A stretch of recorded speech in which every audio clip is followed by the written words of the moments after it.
மலைச்சாமி என்ற ஒரு நடுத்தர வயதுடைய ஊர் நாட்டு அமைக்கும் இளம் வயதான பிழைக்கு வந்த பரிசல்கார பெண்ணுக்கும் உருவாகும் மனதளவிலான நேசமே முதல் மரியாதை. குடும்ப கௌரவத்தினை குலைத்துவிடக்கூடாது, நீதான் என் குலசாமி, வழிதவறி போய் வயிற்றில் பிள்ளையோடு இருக்கும் என் மகளை திருமணம் செய்து கொள் என்று தாய்மாமன் காலில் விழுந்ததால் வேறு வழியில்லாமல் தன் மாமன் மகள் பொன்னாத்தாளை திருமணம் செய்து கொள்கிறார் மலைச்சாமி. பேருக்குத்தான் திருமணமே ஒழிய அவரின் திருமண வாழ்க்கை உணர்ச்சியற்ற வறண்ட காலை வனத்தைப் போல. ஒருவேளை உணவை கூட மகிழ்ச்சியாக சாப்பிட முடியாத வாழ்க்கை. அந்த வீடு ஒரு சிறை போல. அதில் மலைச்சாமியின் மனைவி பொன்னாத்தாள் சிறை அதிகாரி போல.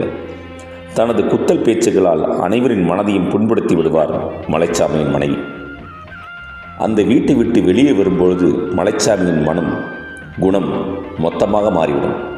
தன்னை ஒரு குழந்தையாக பாவித்து இயற்கையை ரசித்து பெண்களுடன் எசப்பாட்டு பாடி தன் வீட்டை மறந்து கொள்வார் மலைச்சாமி.